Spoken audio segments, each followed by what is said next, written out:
Façamos o homem conforme a nossa imagem e conforme a nossa semelhança. Como que é a aparência de Deus? Ele é negro? Ele é branco? Ele é ruivo? Como é o seu cabelo? Qual a cor dos seus olhos? É sobre esse tema que nós vamos trabalhar no vídeo de hoje, sobre esse texto que está em Gênesis. Fique até o final que vai ter explicações muito legais sobre este tema. Mas antes, eu gostaria de pedir para você já ir se inscrevendo aqui no canal, deixar aqui o seu joinha, o seu like. E é muito importante que você saiba, eu e a minha equipe queremos te dar um presente. É isso mesmo. Você quer ganhar um presente? É muito fácil. É só você comentar e curtir, tá inscrito aqui no canal e compartilhar os vídeos com os amigos. Que no final do mês, eu e a minha equipe faz um levantamento do inscrito do canal que mais participou, que mais interagiu, que comentou nos vídeos que foram postados ao longo do mês, que compartilhou com os amigos. Nós enviamos o presente na sua casa. Já tem gente aí que tá ganhando presente, nós queremos mandar um pra você, então não perde mais tempo. Já se inscreve, deixa o like e comenta e compartilha o conteúdo com os amigos. Tendo dito isto, vamos ao tema do vídeo de hoje. E aí? Como entender esse texto de Gênesis? Façamos o homem conforme a nossa imagem, conforme a nossa semelhança. Como que é a aparência de Deus? Como entender esse texto? Já quero te adiantar, viu? Tem alguns pensadores, alguns teólogos ou que se aventuram no mundo da teologia, que diz o seguinte: quando Deus fala ali, façamos o homem à nossa imagem, conforme a nossa semelhança, exatamente ele está falando de um físico como esse daqui, que Deus teria essas fisionomias, como homem, uma mão com 5 dedos, um nariz, um cabelo. Alguns defendem isso. Mas e a forma majoritária, ou a maioria dos grandes estudiosos? O que eles pensam sobre isso? Sendo que há não apenas um texto, mas os textos mostram, mas o mais claro está lá em João 4:24, na conversa de Jesus com a samaritana na fonte de Jacó. O que Jesus Cristo diz? Que o Pai, que Deus, ele é espírito e importa ser adorado em espírito e em verdade. E aí vem a pergunta, qual é a aparência de um espírito? Qual é a fisionomia de um espírito, já que um espírito não tem um corpo físico? Ué, como entender tudo isso aí? Então a maioria dos grandes estudiosos entende esse texto de Gênesis em que sentido? Semelhança ali e imagem não está ligado ao físico. Sendo assim, o Deus Pai, ele não tem uma caixa torácica e dentro um músculo bombeando sangue para todo o seu corpo, porque ele não tem um corpo físico como o nosso. Quem teria um corpo semelhante a esse, mas hoje turbinado ou modificado? Na glória, Jesus. Com um corpo que ele viveu, nasceu e cresceu e morreu, ele ressuscitou e foi glorificado. E ele já está no céu, conforme Atos 1 e verso de número 10 adiante, certo? E aquele é um corpo glorificado. Então Cristo hoje teria um corpo semelhante a esse corpo humano no céu. O Deus Pai não tem um corpo como esse, porque ele é espírito e ninguém sabe qual é a fisionomia de um espírito. Então, como entender semelhança e imagem?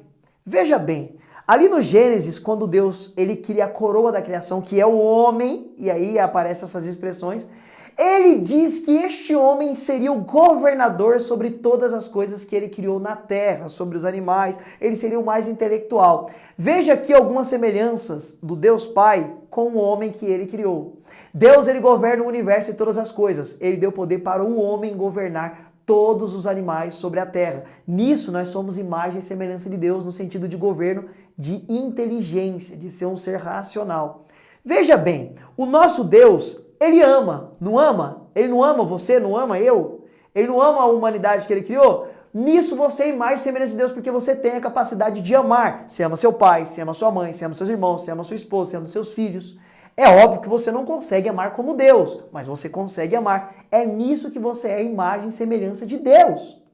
Você consegue perdoar. Você perdoa alguém que te ofende. Esse é o princípio cristão que o Espírito Santo te dá graça para que você execute essa obra. Deus, ele também perdoa. E ele é o todo misericordioso. Nisso você é imagem e semelhança de Deus. É óbvio que você não vai conseguir perdoar como ele perdoa. Jogar no mar de esquecimento e não se lembra mais. Mas nisso você também é imagem e semelhança de Deus. Ah, professor, não estou aceitando muito bem essa sua interpretação aí, porque tem vários textos na Bíblia que atribuem órgãos humanos a Deus. Está lá na Bíblia, a mão de Deus, as costas de Deus que Moisés viu, os pés de Deus, o céu é o seu trono e a terra é onde que descansam os seus pés, ali o estrato dos seus pés. Aí, tá vendo aí? Deus tem um corpo. Na verdade, não. Você precisa entender algumas linguagens que a Bíblia emprega.